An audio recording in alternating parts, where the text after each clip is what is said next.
Comme chaque semaine, je vous emmène découvrir les artisans qui font battre le cœur de l'Hexagone et les lieux qui font son prestige.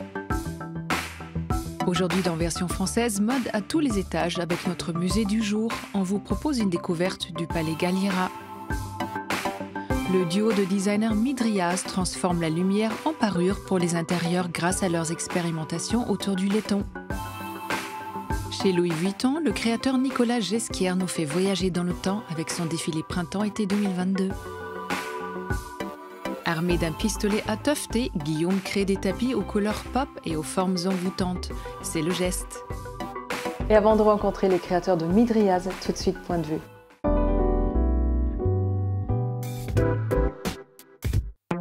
Si on vous dit bouée homard, toutou gonflable et roi soleil, vous répondez Jeff Koons à Versailles.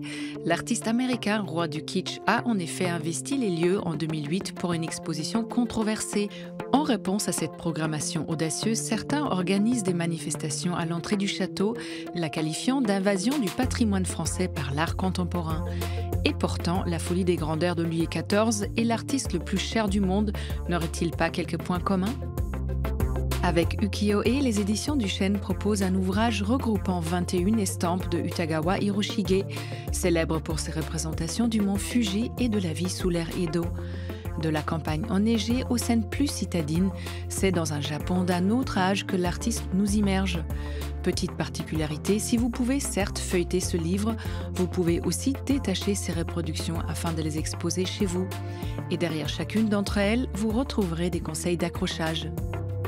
C'est en 1965 que le designer français Olivier Mourgue, connu pour son mobilier pop art, sort son ensemble jean. Chauffeuse, chaise longue, repose-pied et canapé, il fait ici un clin d'œil aux jeans de la culture islamique, ces génies qui peuvent prendre de multiples formes. Il s'inspire aussi du Space Age des années 50 et comble, c'est le film 2001, l'Odyssée de l'espace qui popularisera sa ligne, faisant apparaître à l'écran certaines de ses pièces. Une invitation au voyage cosmique.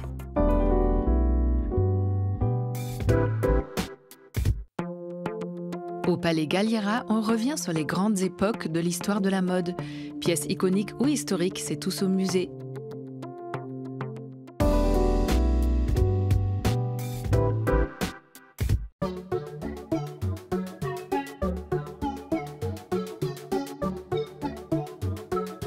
Le visiteur va pouvoir découvrir une histoire de la mode à travers 3 siècles de collections. On peut tout simplement se régaler, enfin vraiment prendre plaisir à observer ces pièces qui sont absolument incroyables, fabuleuses, des tissus absolument magnifiques, et puis en même temps aller chercher des informations liées à l'histoire de la période, à l'histoire politique, sociale. Des gilets d'hommes bridés du XVIIIe aux créations contemporaines les plus extravagantes, le Palais Galliera dans le 16e arrondissement de Paris nous fait remonter le temps à travers 300 ans de prêt-à-porter et de haute couture.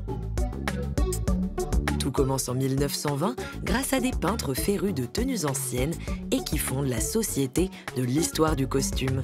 Ce sont les premiers collectionneurs de ce qui deviendra le musée de la mode de la ville de Paris. Ces costumes anciens, ils les rassemblaient notamment pour illustrer leurs peintures. Et on le voit très bien avec ces 2 pièces 18e, un casaquin féminin datant vers 1720 et cette magnifique robe volante datant vers 1730-1740 qui appartenait au peintre Gustave Jacquet, qui les a utilisés pour illustrer différentes peintures. On n'aurait pas notre collection aujourd'hui telle qu'elle est s'il n'y avait pas eu cette idée, cette envie de tous ces membres de la Société d'histoire de costumes.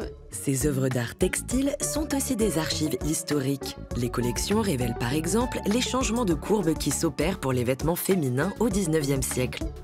Avec les robes à crinoline, le volume des jupons est réparti tout autour de la taille.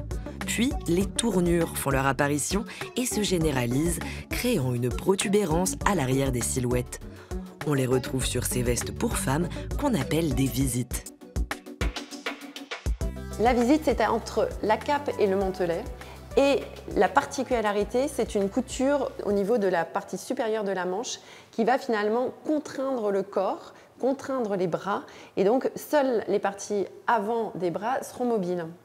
Et C'est finalement assez représentatif également de la place de la femme dans cette société de la fin du 19e. Donc on a vraiment ce côté faire valoir de la réussite du mari.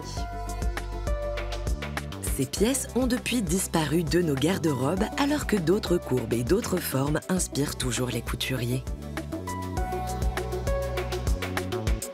Les créateurs, même s'ils reprennent des éléments du passé, des lignes de périodes antérieures, vont toujours apporter quelque chose de nouveau à la création. Et c'est ce qui fait qu'on a ce renouvellement permanent, même s'il y a des citations de choses plus anciennes. Les murs du Palais Galliera abritent bien sûr des bijoux de l'histoire de la haute couture. Les plus grandes maisons y sont représentées, notamment le couturier Christian Lacroix. La robe de mariée, elle a une place importante dans la création de Christian Lacroix. C'est vraiment une pièce emblématique pour lui. Et ce qui est intéressant, c'est qu'il a une perception de cette robe de mariée comme une robe à transformation du 19e siècle. Ce sont des robes qui sont en plusieurs parties et pour laquelle, par exemple, au Second Empire, on avait une jupe et plusieurs corsages pour s'adapter aux différentes périodes du jour. Et bien là, sa robe de mariée, elle va s'adapter aux différents moments de la journée de la mariée, avec quelque chose de très solennel, presque voluptueux même, pour la cérémonie religieuse, pour le côté apparat, avec cette traîne, avec un corsage à manches longues. Et ces deux pièces, le soir, elles se retirent. Et la mariée se retrouve avec une sorte de robe beaucoup plus manipulable, finalement, qui lui permet de danser, de bouger et d'être complètement libre de ses mouvements. Très fragiles, les 200 000 pièces collectées par le musée sont minutieusement entretenues et font l'objet de rotations permanentes. L'occasion de découvrir constamment de nouvelles pépites, comme ce chapeau-chaussure qui a appartenu à Gala Dali, la femme du peintre. Ou encore les œuvres de créateurs contemporains, car au Palais Galliera, l'histoire de la mode s'écrit aussi au présent.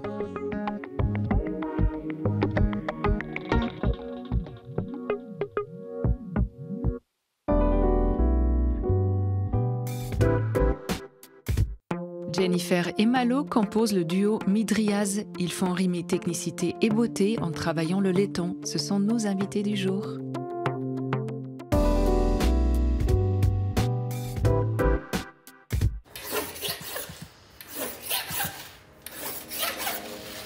Le style Midriaz, c'est la souplesse dans le métal et cet effet aussi de rester naturel avec le laiton en fait. J'ajouterais la légèreté, la finesse, la sensation d'apesanteur des fois.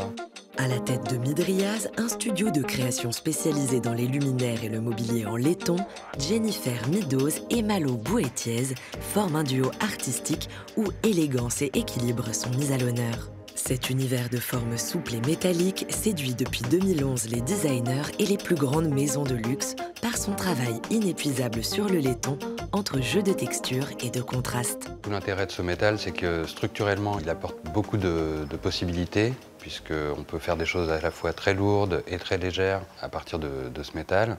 Et surtout, il offre des possibilités de finition quasi infinies, autant sur la couleur que son aspect de surface. Comme cette technique de satiner aux airs de marqueterie de paille et aux reflets irisés. C'est un effet d'optique en fait sur la matière. C'est quelque chose qui me fait penser un peu aux hologrammes et qui bouge en fait en fonction de la lumière et du point de vue du regardeur. Ça prend pas mal de temps, il faut que ça soit vraiment parfait pour que l'effet soit saisissant. Composition solaire, végétale ou géométrique, c'est en testant continuellement les propriétés de cette matière que Malo et Jennifer ont su faire évoluer leur création vers des formes surprenantes. Comme ces pétales dont les ondulations aériennes sont apparues en chauffant ce métal malléable. On choisit une épaisseur très particulière qui est là 1,5 mm pour avoir en fait ces ondulations mais veloutées en même temps en fait, sans cassure. Et donc du coup on va donner une forme à la flamme pour qu'à la fin en fait cette forme devienne comme un pétale qui serait en train de tomber. Donc des formes très aléatoires et assez légères. Là, quand on fait ça, vraiment le métal il fait ce qu'il veut et par la suite par la forme qu'il nous donne, nous, on dialogue avec lui ensuite. Un dialogue permanent avec le laiton, mais aussi d'autres matières qui se marient avec ce métal à la perfection. Il se mélange très bien avec d'autres matières nobles, le verre, la céramique, le marbre, le bois. céramique et verre, c'est vraiment le bon match avec le laiton. Ouais. La céramique aussi, ça a un aspect soyeux. En fait, on arrive à des choses assez gourmandes. Voilà, il y a quelque chose qui marche en fait dans les contrastes de matière. Un contraste de matière que l'on peut admirer sur le modèle Glaïeul, une suspension aux différents modules de fine porcelaine, moulée et gravée par Johan, le céramiste de l'atelier. Le fait qu'on ait choisi comme matériau la porcelaine, c'est vraiment ça qui va amener la translucidité, ce qu'on ne va pas trouver en fait dans les autres céramiques comme la faïence ou le grès. Là, on va vraiment pouvoir couler des pièces très fines et en les cuisant à haute température, obtenir ce côté translucide qui va évidemment être très joli une fois éclairé. Travailler avec Midriaz, moi, ça me permet vraiment d'emmener cette porcelaine vers d'autres horizons. Comme là, on est clairement sur du mobilier, sur de la création de luminaires. Il y a une vraie place à la matière, à l'aléatoire, parfois même à l'accident, où moi je vais faire des choses qui à la cuisson vont se déformer. Et Malo ou Jennifer vont trouver ça super. Recherche de formes avant-gardistes, de mélange des matières et de couleurs, les créations de Midriaz habillent élégamment l'espace et prennent une autre dimension lorsque la lumière s'allume. Dans la ligne même de l'objet, ça va être des formes très simples, donc des carrés qui flottent, etc. Et ensuite, la lumière est là vraiment pour habiller et montrer quelque chose de beaucoup plus complexe dans les réflexions et dans les réfractions de lumière. Et c'est vrai qu'on a des tonalités de lumineuses qui sont vraiment différentes entre ce faisceau qui vraiment est la lumière qui sort directement et tout cela qui vont être plus doux et plus jaunes, qui sont en fait la réfraction de tout ce qui se passe à l'intérieur. Et quand on s'approche même, on voit que la structure est bien plus complexe à l'intérieur. C'est un peu comme un système d'horlogerie. Donc Ouais. à la fin, la lumière dessine ce qui se passe à l'intérieur du cube. Une vraie quête d'harmonie subtile et complexe pour ces joailliers du luminaire et du design.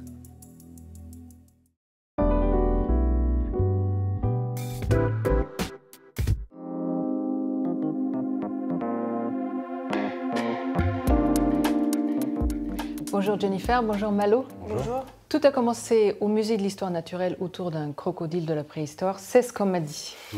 Est-ce que c'est vrai? C'est vrai, on s'est rencontrés en soclage. On devait socler en fait un crocodile préhistorique. Qui s'appelle le Sarcosuchus. Si vous, Jennifer, vous avez fait l'école Boulle et vous, Malo, les beaux-arts, il y a quand même cette passion en commun, c'est le laiton, le métal. Pas seulement, mais absolument, c'est notre cœur de métier. Et on s'est retrouvés, Jennifer et moi, autour du soclage qui se fait en laiton. Moi, personnellement, à Boulle, j'ai été spécialisée dans le travail d'objets non ferreux, donc en bronze. Et Malo aussi s'est spécialisé chez un créateur de luminaires. Donc c'est comme ça qu'on a commencé, par le laiton.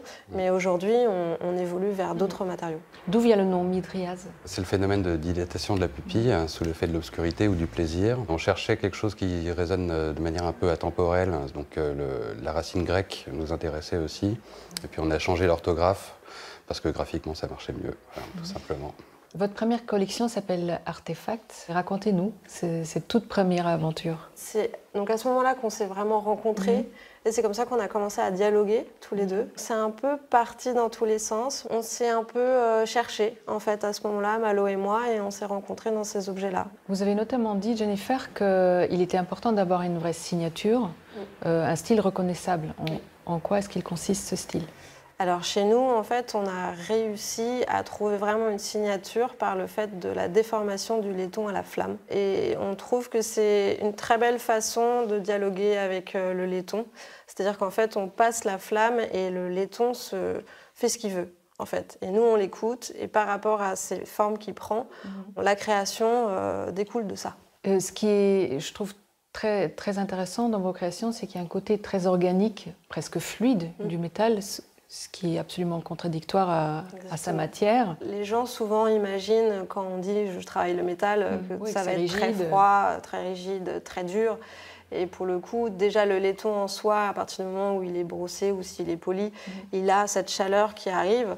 Mais c'est vrai que nous, par justement le fait de le faire dialoguer avec cette fluidité et ce mouvement d'ondulation, oui, il devient très chaleureux. Ouais. Vous avez deux rôles distincts ou absolument pas chacun fait ses propres créations? Chacun fait ses propres créations. On peut éventuellement dialoguer aussi autour de certaines d'entre elles. Après, on a des rôles distincts parce qu'on est aussi, on n'est pas seulement des créateurs, on est aussi gérant d'entreprise. Donc à ce niveau-là, par contre, on peut se distribuer les tâches de manière complémentaire. Ce qui est important pour vous deux, en tout cas, c'est d'aller du début du processus, donc du dessin jusqu'à la fabrication, et de garder la mainmise sur la fabrication, c'est ça? Oui, oui, absolument. Je pense que c'est ce que nos clients recherchent. Et quand on leur dit toutes nos pièces partent de chez nous, ils se sentent un peu rassurés. Et c'est nécessaire pour nous, pour même la qualité même de notre travail. C'est très important. Alors vos clients sont pour la plupart dans le haut de gamme. Vous travaillez vraiment dans l'univers du luxe, dans la précision, dans quelque chose qui est extrêmement bien fini. Où est la place de l'imprévu, de l'accident, Justement, la déformation de la matière dont on parlait tout à l'heure, c'est quelque chose qui arrive de manière aléatoire. Et en fait, on joue avec les propriétés du métal. La part d'accident, elle est plutôt dans le processus de création en amont qu'on essaye de maîtriser ensuite. En tout cas, la finition de notre métal, c'est extrêmement important. C'est ça qui fait la valeur de nos produits. S'il y avait un objet en commun qui vous caractérise, qui vous définit, ce serait lequel? Je pense que ce serait Mercure. C'est une création que Malo a développée, mais c'est de là qui est partie en fait la déformation du métal. Et ensuite, moi, j'ai fait d'autres créations par rapport à cette façon de faire. Et je pense que Mercure, ça a vraiment été c'est un déclencheur par rapport à... C'est là où on s'est trouvés, en fait. Merci beaucoup à vous deux. Merci. Je vous en prie, merci.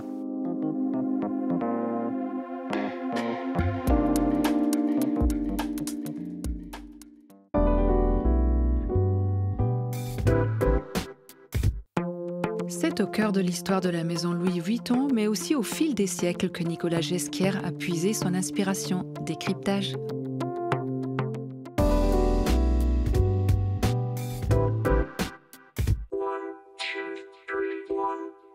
S'il y a une chose que les créateurs aiment faire, c'est voyager dans le temps. La mode a beau regarder droit devant elle pour prévoir chaque saison les tendances du futur, elle est avant tout cyclique et plus nostalgique qu'on ne peut le croire.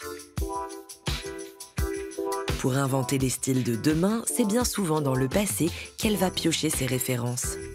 Chez Louis Vuitton, Nicolas Ghesquière en a fait un principe et se prête chaque saison à l'exercice. À la tête de l'une des maisons de luxe les plus anciennes au monde, le créateur a fait de l'histoire du vêtement une inspiration perpétuelle qu'il travaille dans des collections hybrides où il questionne notre rapport au temps. Paradoxalement, c'est avant tout la notion de modernité qui l'obsède.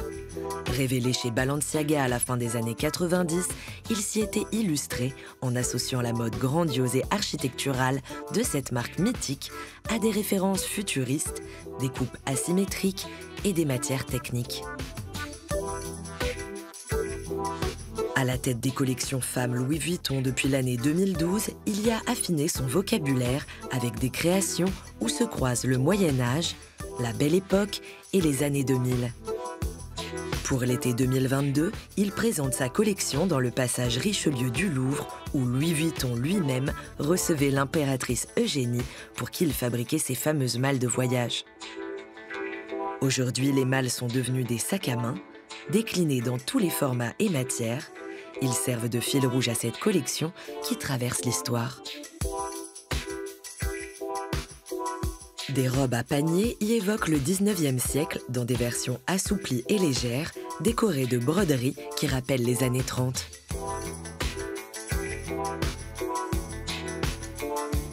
En 15 minutes à peine, Nicolas Ghesquière fait se croiser sur le podium des débardeurs et des spartiates façon chaussures de boxe, des lunettes art déco et des tuniques en cuir, des jabots, des vestes de smoking et même une robe fendue portée sur un jean, un look tout droit sorti des années 2000. Pour cette collection, il s'inspire aussi de la figure du vampire, ce personnage immortel qui traverse les âges et doit constamment s'adapter à de nouvelles époques. Il y voit une allégorie de la mode elle-même et de son caractère perpétuel. Dans ce grand bal temporel, c'est ainsi tous les styles et toutes les techniques qui se conjuguent au présent. Le léger et le lourd, le flou et la structure, le sport et l'habillé. De quoi réfléchir également à notre quête obsessionnelle du neuf pour se rappeler que c'est parfois dans le passé qu'il faut piocher pour trouver la modernité et que les nombreuses archives de la mode réservent encore bien des surprises à l'avenir.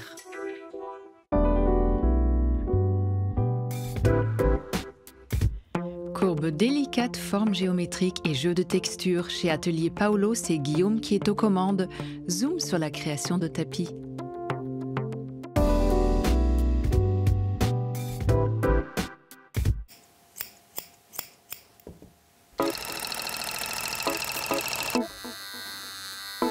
J'ai commencé à créer des tapis parce que je voulais un tapis pour chez moi au départ. Je ne trouvais pas de tapis qui me plaisait. Du coup, je me suis renseigné, j'ai acheté mon pistolet à tufter et j'ai commencé à tufter ma première pièce. Bon, le premier tapis, c'était pas un succès, il n'était pas très joli, mais j'ai persévéré. Ce qui m'a plu, c'est l'immédiateté. On peut très rapidement voir à quoi va ressembler le travail final. Et moi, je suis très impatient et du coup, c'est une technique qui permet quand même d'avoir des résultats assez rapidement. Passionné par le dessin depuis toujours, Guillaume Neves a trouvé dans la création de tapis le médium idéal pour donner vie à ses illustrations. Autodidacte, il apprend seul la technique du tufting, démocratisée aux États-Unis, mais encore peu répandue en France en 2019. Charmé par la technique, il crée Atelier Paolo, d'abord à Toulouse, puis maintenant dans son atelier showroom bordelais. Les étapes de fabrication, elles sont très satisfaisantes. Ça me permet vraiment de poser mon cerveau et quand je suis concentré, je pense à rien d'autre parce que j'ai tout le temps le cerveau en ébullition et quand je tufte ou quand je fais des finitions, je suis très concentré et ça me permet vraiment de faire le vide dans ma tête. Inspiré par les mouvements méditerranéens, les couleurs pop et les symboles, Guillaume imagine des tapis, petits ou grands formats, pouvant aller jusqu'à 1,20 m de long et des créations murales aux formes originales. Guillaume dessine ses motifs avant de les projeter sur sa toile et de leur donner vie grâce à ses pelotes de laine. Mais avant de se lancer, il les prépare minutieusement, double les brins grâce à un bobinoir et tend sa toile sur son châssis fait main. Le tissu à tufter qui s'appelle toile de moine, je vais le tendre sur le châssis. Il faut absolument que la toile soit bien tendue pour pouvoir travailler convenablement. Une fois bien tendu, à l'aide d'un projecteur, Guillaume trace les contours du dessin sur l'envers de la toile. Commence alors un balai entre les lignes de laine mohair et acrylique et Guillaume qui dirige son pistolet à tufter. Ce qui est important dans le tufting, c'est la régularité des lignes qu'on tufte, car si on fait des lignes trop espacées, ça risque de laisser des trous, on peut les sentir au toucher. Si on fait des lignes trop rapprochées, ça risque de faire des bosses.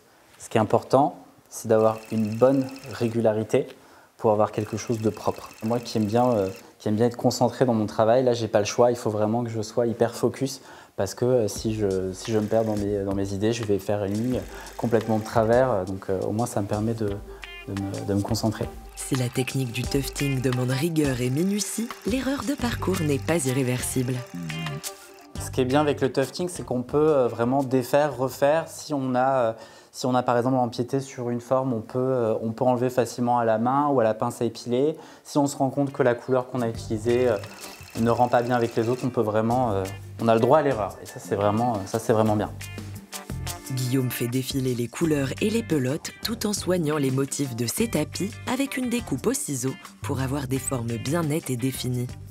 La dernière ligne tuftée et le dernier coup de ciseau donné, Guillaume va pouvoir préparer le dos de son tapis qui pour lui est tout aussi important que l'avant. Je vais à présent coller l'arrière du tapis. Ça va permettre de coller toutes les fibres. Et ensuite, je vais rajouter une toile de coton assez épaisse à l'arrière. Et donc, ce sera l'arrière du tapis. Vient alors sa partie préférée, la tonte des pièces. Là, c'est la dernière étape. On va vraiment pouvoir voir son dessin final. Donc, moi, c'est l'étape que je préfère et elle est aussi apaisante. Le fait de tondre doucement et de voir son dessin apparaître. C'est une des étapes qui me plaît le plus. Sollicité par des studios d'architectes français, de grands magasins comme le Printemps Haussmann ou des particuliers, Guillaume imagine un univers pop et symbolique aux 12 aires de vacances.